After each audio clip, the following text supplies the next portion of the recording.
Welcome everyone, I'm Wendy Framst and this is Watercolors with Confidence, Trees and Forests, Lesson 2.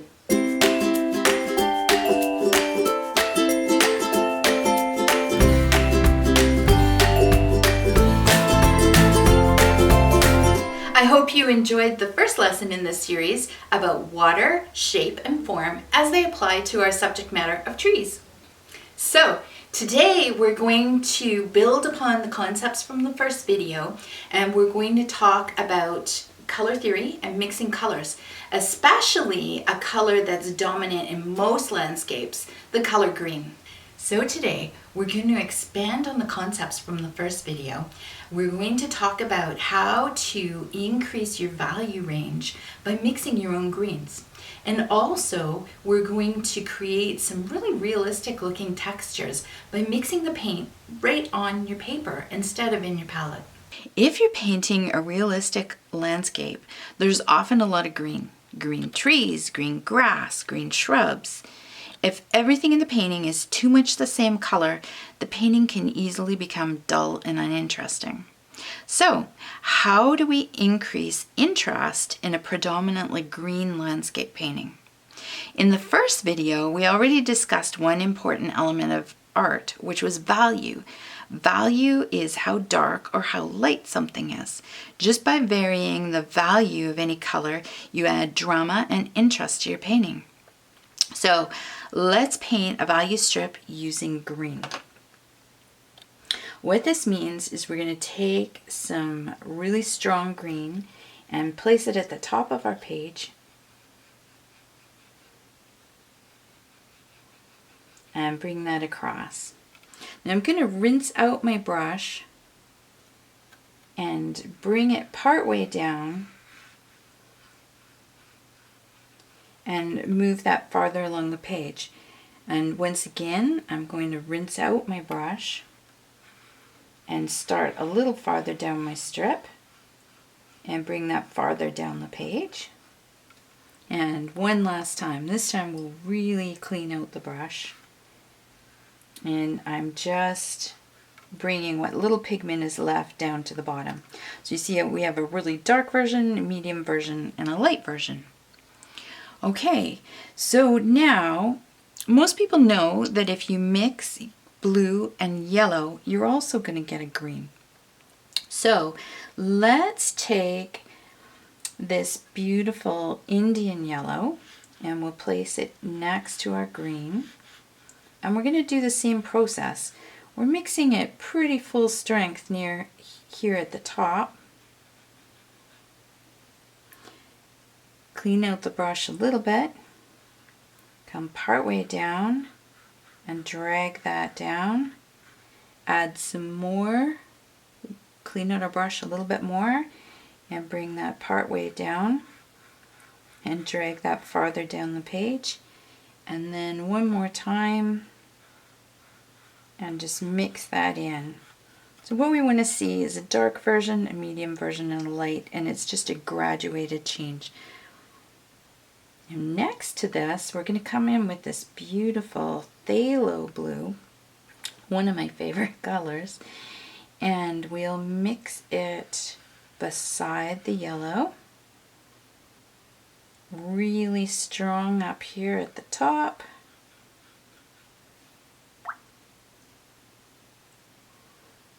Add some more water and pull that farther down. Add some more water and pull that down, and so on. Okay, you get the idea. Now, where the magic happens is when we mix these two colors together.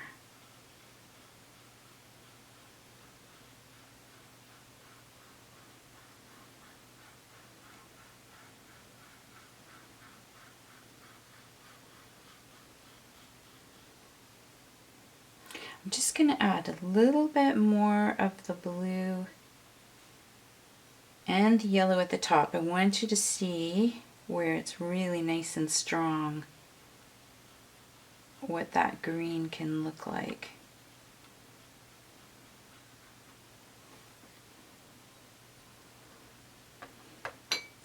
So the purpose of this exercise is I really want you to consider whenever you're painting something that's green, perhaps instead of just reaching for a green tube, if you allow yourself to mix these colors on the page, you're going to have a much broader color band that you're choosing from. Let's relate this back to the color wheel and I'll show you what I mean. So here we had the green, and you can have a dark, medium, and a light version of the green. That would take you into this strip here. But when you allow yourself to use yellow and blue to mix your green, all of a sudden you get this whole range of colors available to you on your page. So instead of your painting being limited to this area of the color wheel, all of a sudden you've expanded yourself out to almost half of the color wheel. One of the things that I hear all the time is, how do I know which green to use? So I encourage you to try a color chart like this one. I've taken 4 of my yellows and 4 of my different blue colors, and I'm going to place the yellows along one side and the blues along the other. So we're going to start with an Oriolan yellow, and we'll mix them in the pure strength right beside their labels. Next, we're going to move to the Cadmium Lemon. It's important to clean your brush up really well between layers. And next is New Gamboge.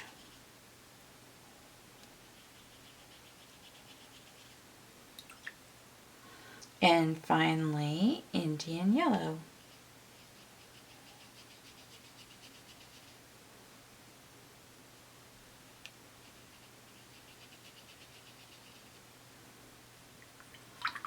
Now we'll turn to the blues, and what I have here is an ultramarine blue,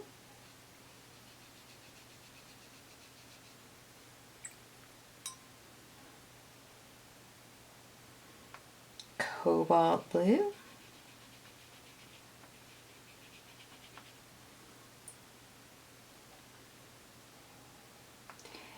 phthalo,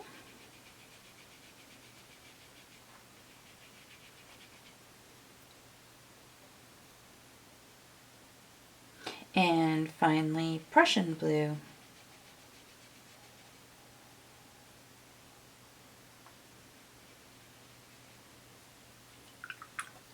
Now what we're going to do is we're going to mix the different rows. So where the ultramarine blue intersects with the Aurelian, we'll mix those colors in there. First, what I'll do though is I'm going to wet the square, being careful not to touch the sides. And I'll place the Aurelian up here at the top.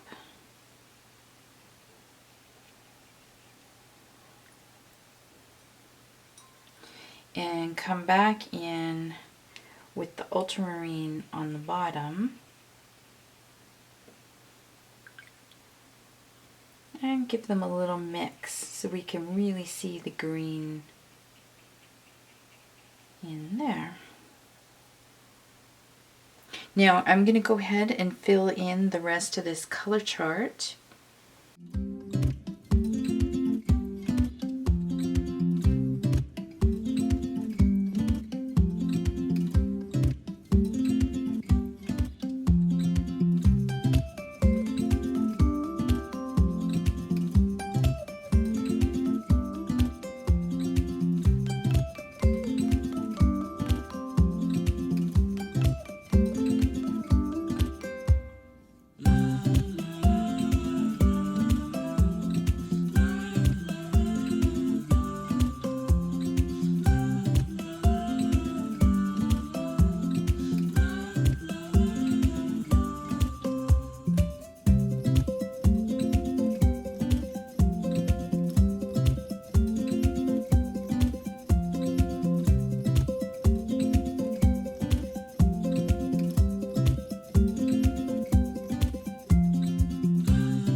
Okay, so there you have it. I've mixed all my yellows along one side. I've mixed all my blues along the other side, and then I filled in the cells with the various color combinations. One thing that you may notice is these two, the top two yellows, look quite similar. They're what we would call, they have a cool bias towards them. On the color wheel,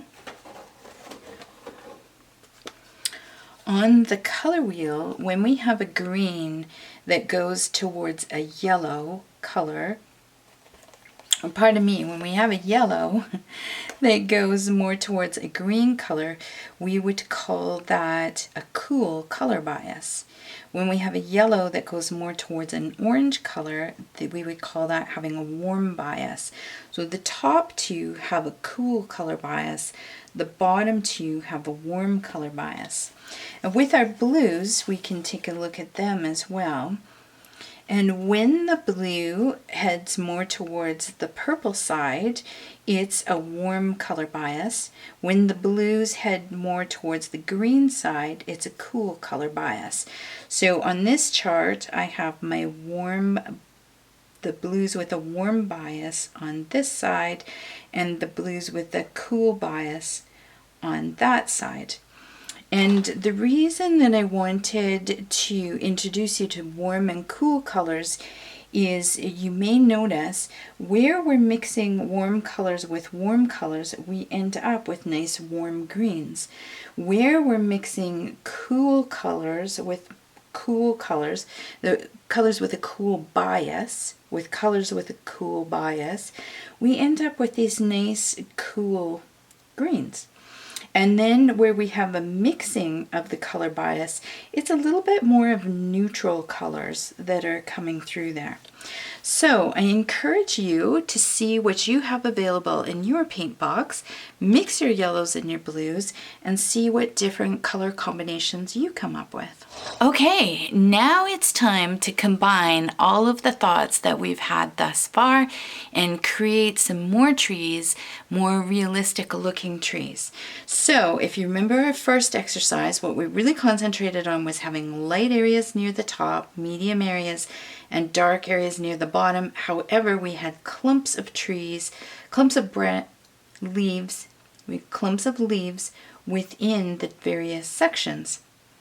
So we're going to recreate some trees like this. However, instead of restricting ourselves just to sap green, we're going to come in here and we're going to use the Indian yellow and the phthalo blue to give us that really nice expanded range of colors as well as values. And we have the idea of mixing the colors right on the page. So to begin, what we'll do is remembering our talk about values. When we compare yellow to our value scale, yellow falls in at about a value 9 or a value 8, whereas the blues fall in around a value 2 to maybe a value 4.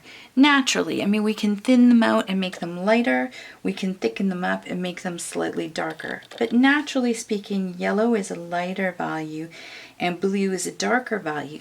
So we want you to consider that when we're painting the trees, keeping the yellows very much near the top and the center and having more of the blues down under the bottom, and the areas where they're mixing will be our midtones. So we begin this the same way that we did before. We're going to scatter some water around on the page. And I'm consciously leaving nice little air pockets, so sky holes where we'll be able to see the sky through the tree painting.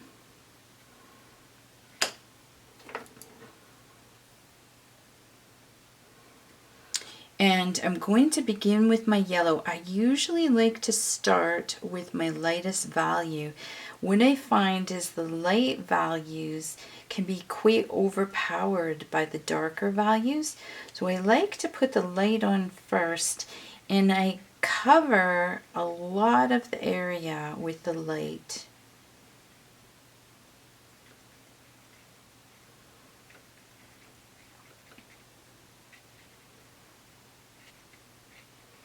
Trying to give some randomness to the little air pockets that I'm leaving in behind. And now what we'll do while that's still wet is come into our blue, and we're going to touch the blue to the bottom, and I've got some blue where it was on its own, and then I have some blue where it's mingling into the painting.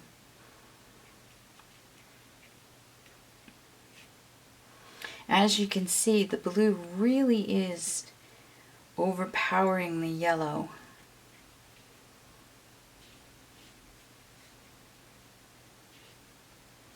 And my light source is coming from the top right.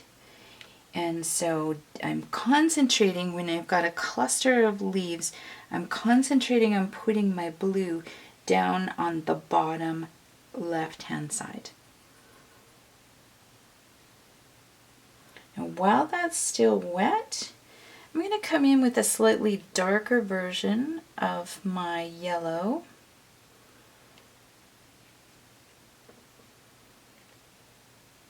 And again, as before, where I touch it, sometimes I want it to be all by itself and I get the pure form of that color. And then other areas I want it to mix and mingle and blend in. And so what this is doing is it's automatically giving me quite a variety of colors where it's mixing itself, but also because it's separated out. So it looks like I've used a lot of different colors in here when really we've only used 2. But they're blending and creating something different all on their own. I'm going to come back with some more really light blues and just finish that off. I'm looking for some more areas where they are mingling to get more of those green colors.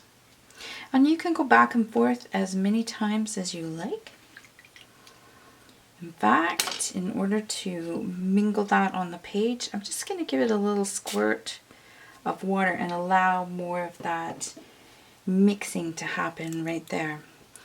So while we're waiting for that to dry, let's take a look at our short and wide tree, and we'll do the same thing. So remember, we started with our lightest value, so you can pick whichever yellow you would like to pick. Well, first we're going to put down some water, and I'm scattering that across the page.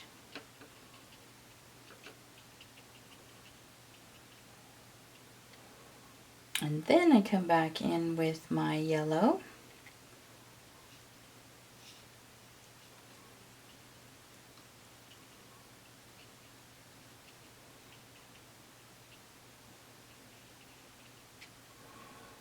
And same as before, now I'm going to come in with my shadow color underneath.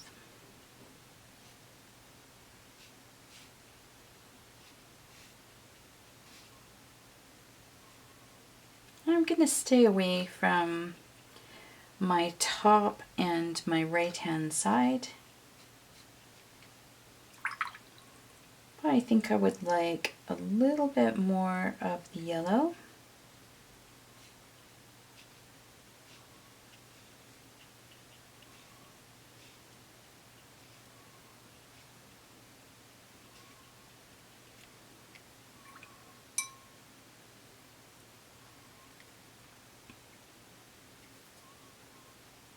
I'm just going to refill my Indian yellow and be right back. Working as quickly as I can because I don't want anything to dry out on me. Here we are with a restocked yellow, and I'll just pop that in there. Now you can use as much or as little of these colors as you want in your version. And you can keep them as light or as dark as you want to.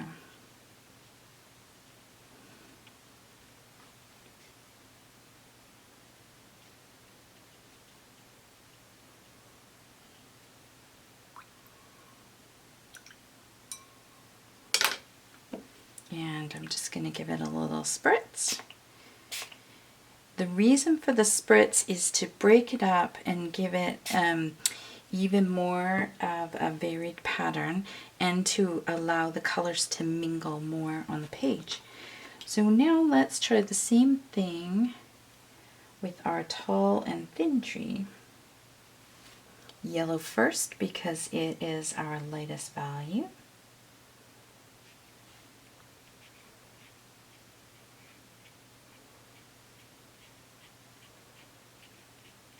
Leaving some sky holes poking through.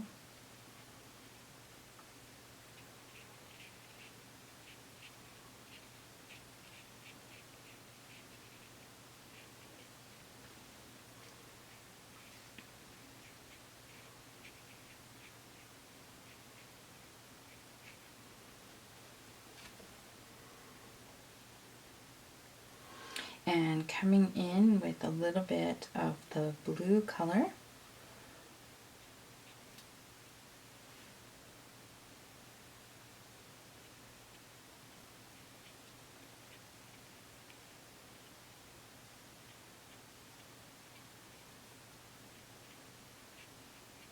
Again, staying away from the top right-hand side.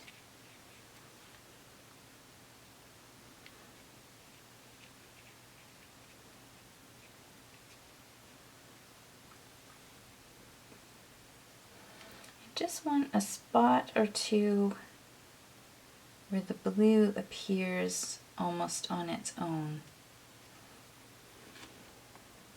There we go.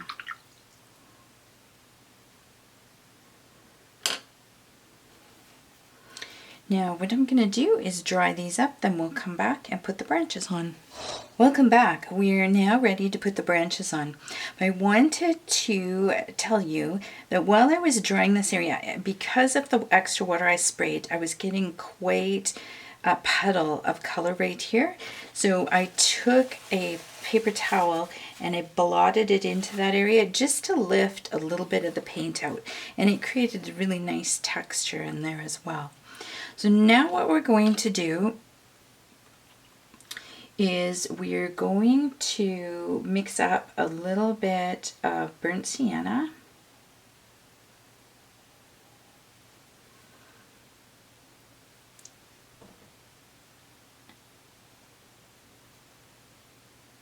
And I'm going to, because I know my light source is coming from the top right, I'm going to start with the left-hand bottom side of my tree.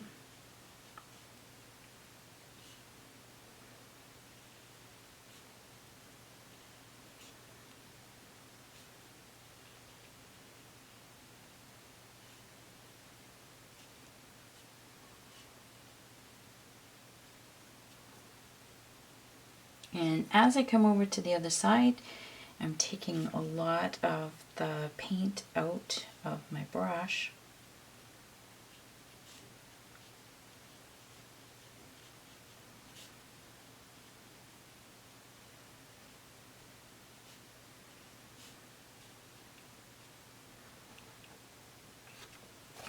I'm finding this branch is a bit thicker than I wanted, so we'll just lift some of that paint. Now it still is thick, but it's not as noticeable because the paint isn't as strong. What I'm going to do is move over across to my short and wide tree.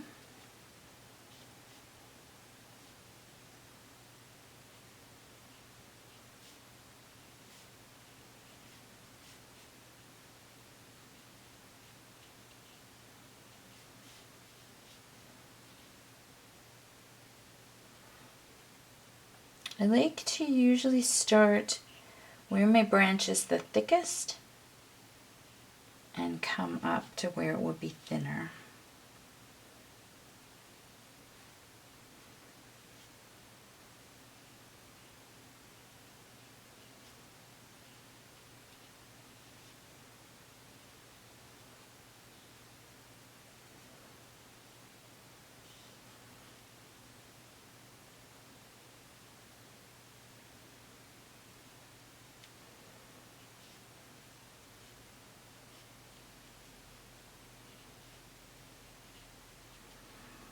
And moving over to the last little tree here.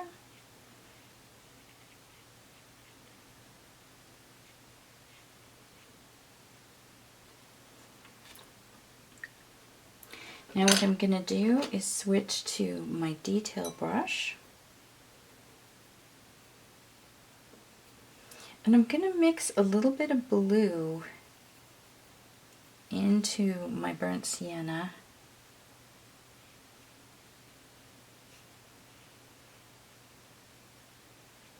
And what you'll find is that's a much darker color. So I can use it in my shadow areas, particularly near the bottom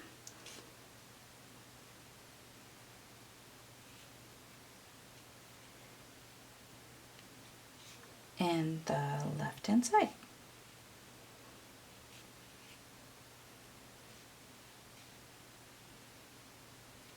You don't need to put it on all of the branches, just sort of little sprinklings here and there.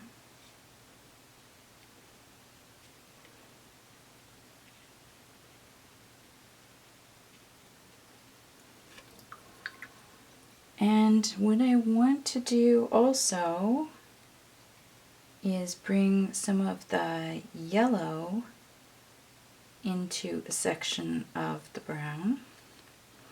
And I can use these for thinner little limbs up in my tree.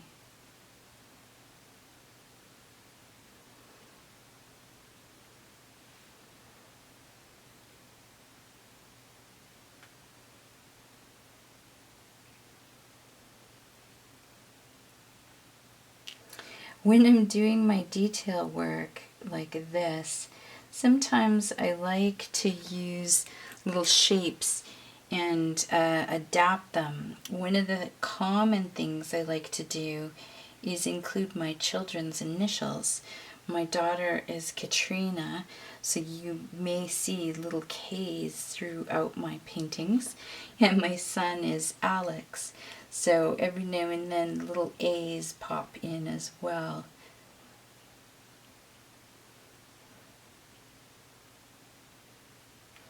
They're on my mind and they're in my subconscious, so sometimes I consciously paint those in, but sometimes I just find that they appear without me even thinking about it.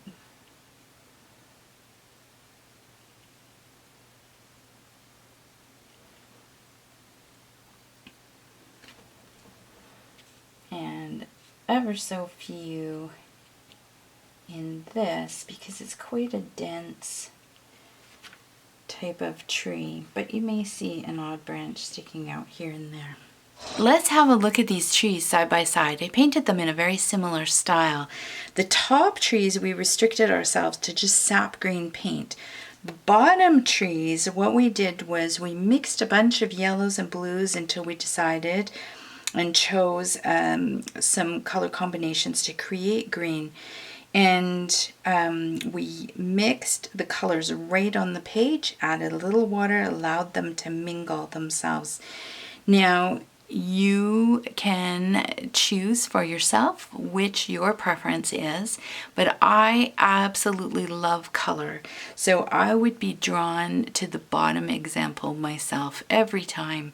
It gives me a really nice range in values, but also a nice range in colors. Thank you so much for watching. I hope to see you next time. In Lesson 3, we're going to expand our discussion about the color wheel and how analogous and complementary colors can add further drama to your paintings. Remember, if you enjoyed this video, press the like button below. And also, to be notified of new videos, press the subscribe and the bell icons. Ready for more watercolor fun? My original course, Watercolors with Confidence, provides over 10 hours of foundational information about watercolor techniques, materials, and theories. All of these concepts are reinforced with several fun hands-on activities and projects and areas for feedback opportunities. The original Watercolors with Confidence is available through Udemy or Skillshare, and you can find the links below in the description. Remember, check out the other lessons in the Watercolors with Confidence Trees and Forests series. I look forward to painting along with you next time. Bye for now!